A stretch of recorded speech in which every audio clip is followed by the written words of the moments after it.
Welcome, ladies and gentlemen, to the Pro Wrestling Report television edition. We are coming to you here on Channel 14 on Time Warner Cable all over southeastern Wisconsin and all over the World Wide Web at pwrshow.com. Damian Nelson sitting here alongside the man they call Frank Cosentino, the Cos. Cos. Yes, sir. Purple today. Huh? Purple rain. Hope it doesn't clash with blue.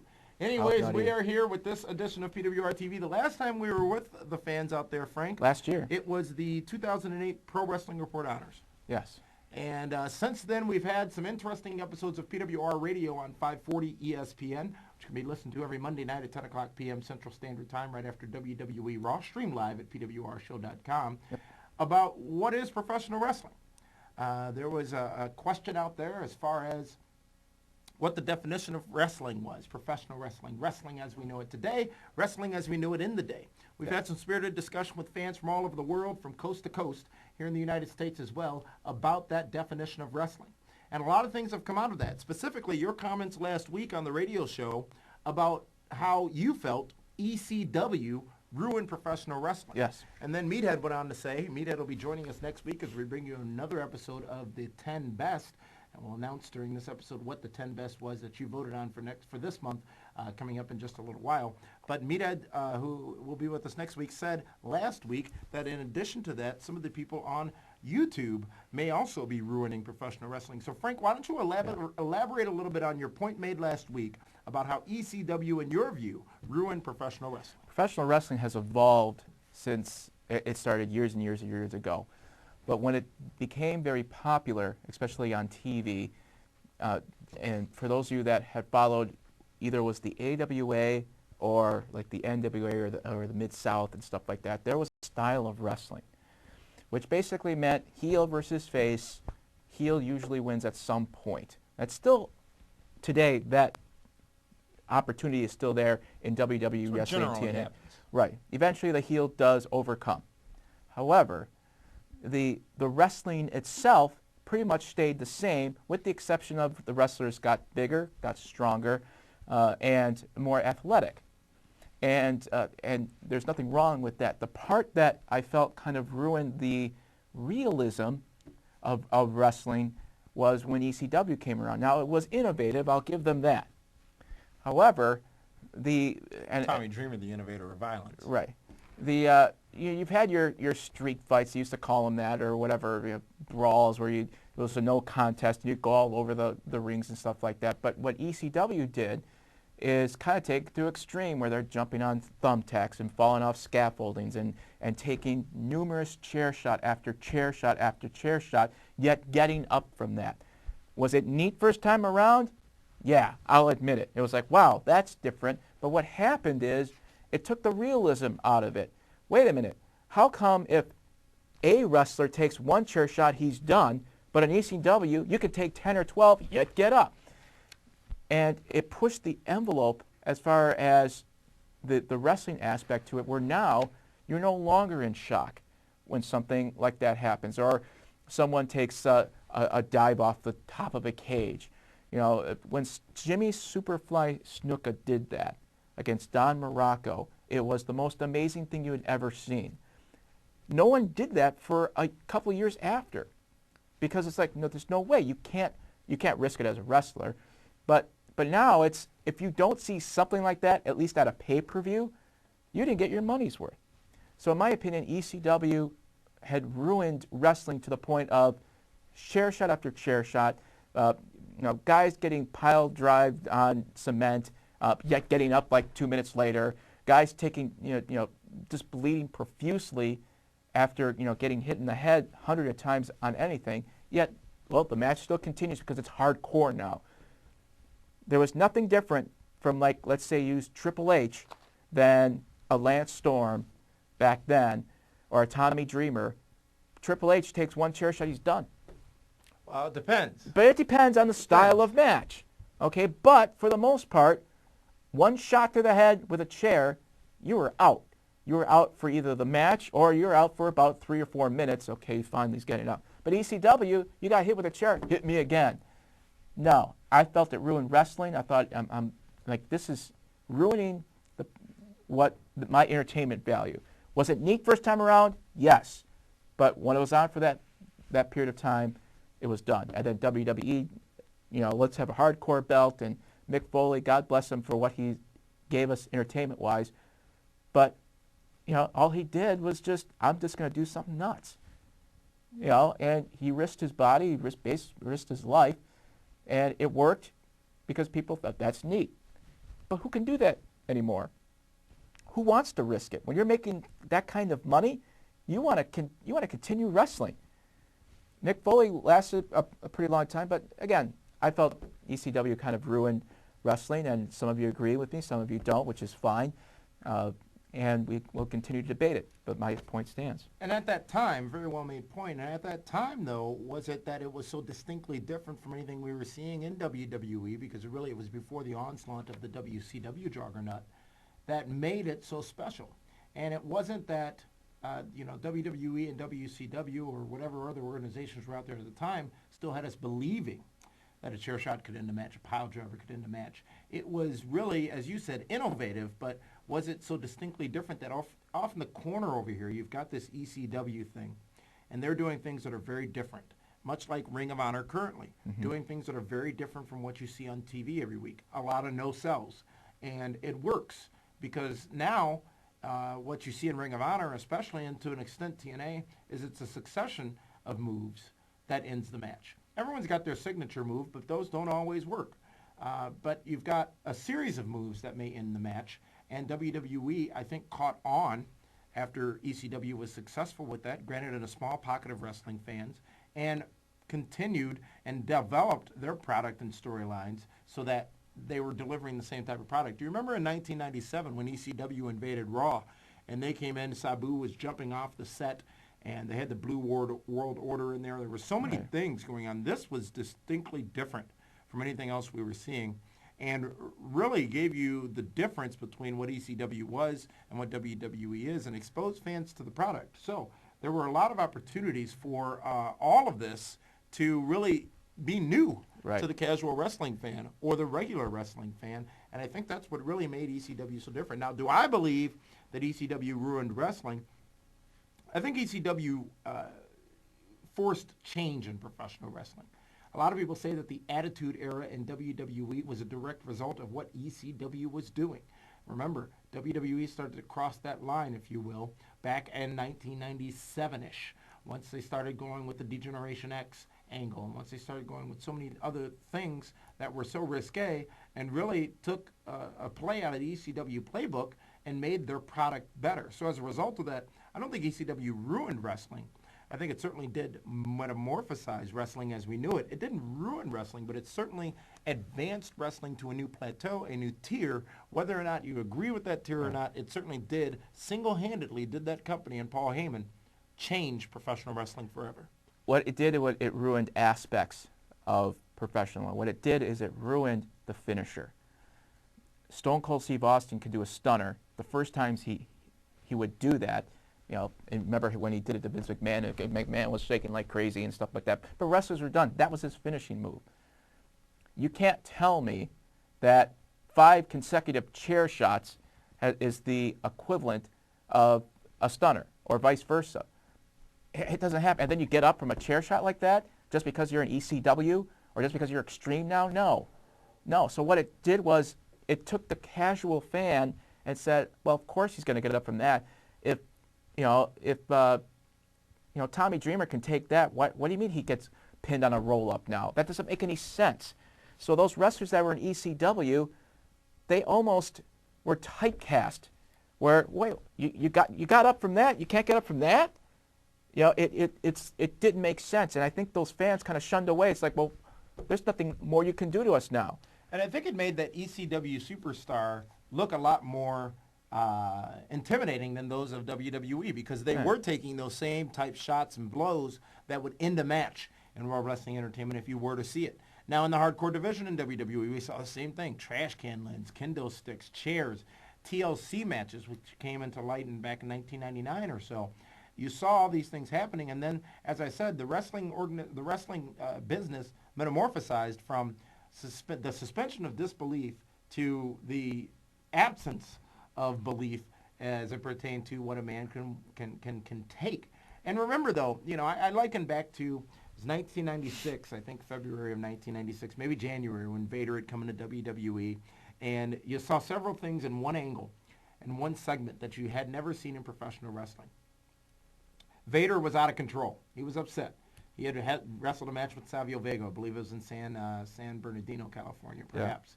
Yeah. And he, attacked the referee, Jack Doan, gave him a Vader bomb. And then out came Gorilla Monsoon, who was the commissioner at the time. Him and Gorilla go back and forth. So well done, so well made, so well produced. And then Gorilla Monsoon attacks Vader. Vader attacks Gorilla Monsoon. It's the most heinous thing we've ever seen in professional wrestling. Nowadays, that's like, all right, well, whatever. Stephanie McMahon got a stunner. Shane got beat up. Linda got slapped. Whatever it is, there are still a few things that can be done in wrestling that are still shocking. And I think the ECW influence took a lot of that away. Remember Francine getting pile-driven? She was a woman at the time. Remember the whole thing with the child, Sandman's child, I believe it was, that came in. The same thing as when Vince McMahon first got stunnered on Raw. When Jim Ross first got stunnered at Ground Zero in 1997. Eric Bischoff was one of the first. The Beach 96. He was one of the first, people in the organization that weren't wrestlers or an announcer that took a bump like that. And what can you do now? There's so many clear cues of things that can be done in the wrestling business that make it somewhat of a shoot, if you will. The one thing is whether or not something's going to happen, or somebody's leaving, or somebody's coming in, or there's that whole. You don't pull out all the stops when something that you just want to put over is going on. What I mean by that is, let's say, for instance, go to TNA, for instance. You never see Dixie Carter involved. You never really see Mike Tenay and Don West get involved in in-ring action or go silent. Silence from the announcers says a lot. Not when WWE was doing it to make the product more real. Silence at the right moment from the announcers and reaction from the announcers, from the referees. Even get Dixie involved. Right. Get people you don't see. Get Vince Russo out there. You do a pull apart and you've got people out there with real. That's what they could have done with some of this Jared Angle stuff. And you get things that you just don't normally see, and you keep them special. You don't let it progress into an angle with said individual. You keep it special. There are so many moments that we can reflect back on where big things happen in wrestling, and you wondered, wow, right, that was well done. That's believable. Nowadays, those moments are few and far between. Now, you look at McMahon. Sorry to cut you off again, but you look at the whole McMahon thing where the stage collapsed and he, was seriously injured. Right. Who believed that? Nobody, because he'd gotten blown up in a limousine a couple of months before and had survived through that. So there's so many of those things that just aren't out there anymore that used to be. And I'm going to add in McMahon, not Vince McMahon. I'm going to add in Shane McMahon as someone else who kind of ruined some of the wrestlers in professional wrestling, because he was taking insane bumps. Mm-hmm. And people are like, wow, Shane McMahon, that's awesome. Guess what? Shane McMahon can do that.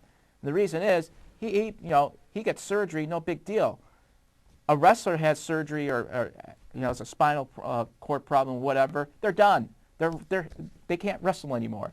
Shane McMahon could do that stuff. So I kind of lump him in as, you didn't need to do that.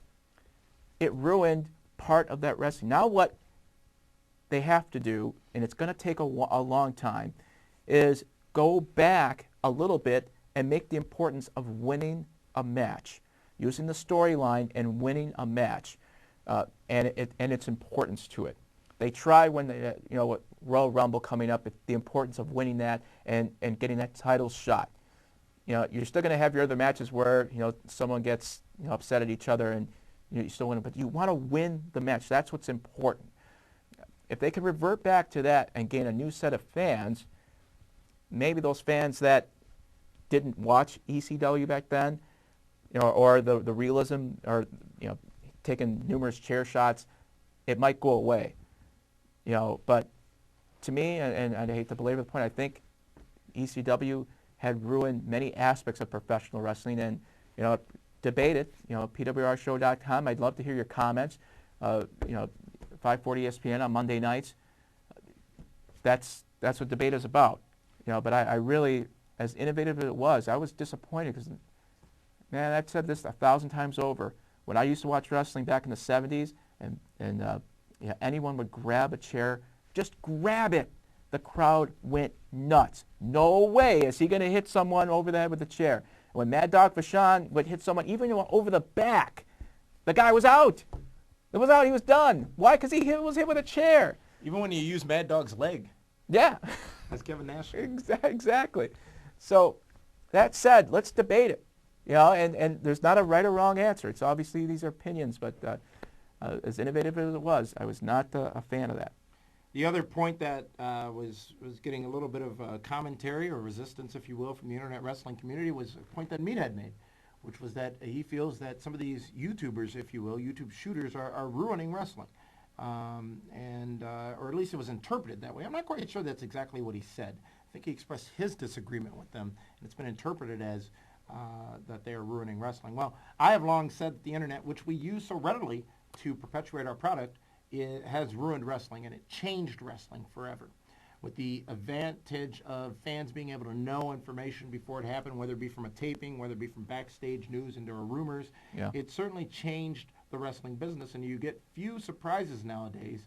I think the latest one was the return of John Cena to the Royal Rumble back in January. You get him every now and again, but that certainly took a lot out of the wrestling world, and that's how ECW got really popular, was a lot of internet traffic and a lot of word of mouth on the internet about the product really put it where it ended up being, at least in its initial days. But the question, Frank, these YouTubers out there, of which we are some, granted primary goal is the television show here in Milwaukee, they give their opinions on professional wrestling. Mm-hmm. Some very spirited, some very respectful, some very spirited yet disrespectful. And, I did a video recording a couple of weeks ago about a message to the internet wrestling fans, which was simply, there is a vehicle by which to disagree. And it is healthy for all of us to disagree with each other on things. We don't all have the same opinions on professional wrestling, as that is the topic at hand. But when you're disrespectful and resistant to hearing a different person's viewpoint, that's when things get a little rough. And that's the problem I have with some of the people out there. Simply giving your opinion that others' opinions suck is not an opinion. It's simply trying to, stoke the fire, if you will. But Frank, your opinion of some of these people who do not so much reporting as we do from time to time, but people out there who are doing just simply opinionated shoots, if you will. We'll call them that, even though they're not, on YouTube and other similar sites. Yeah, it's bothersome in a way, and it isn't in another, because what we do is we try to get as much news as possible, but our product is our opinion. We're fans, and we do have the opportunity, as everyone else, but the good thing is we also have outlets that can get us closer, and what's more important is to give you interviews of wrestlers in and out Most of recent being Kevin Nash. In and out of character, especially the ones where they're out of character. That's stuff that we're fortunate to gain access. Now, that's a lot of hard work that especially Damien has put in to make that happen. The people that are out there that just go onto YouTube or Google video or whatever to give an opinion and basically say that sucks, that sucks, that sucks. And with no reason why. Right. Just simply it sucks. These are the same people that if you're in a group with others and you're just going back and forth, they're not listening to people, they're just waiting to talk. And they're not making any sense whatsoever. They're out there. Nothing wrong with it. It's America. You could say and do whatever you want. However, what are you trying to prove? You're just putting yourself out there hoping that someone reacts to you. Because your point might be, either ludicrous or it's just out there to gain reaction. Now, yeah. Now, years ago, not that long ago. Are you dating yourself again?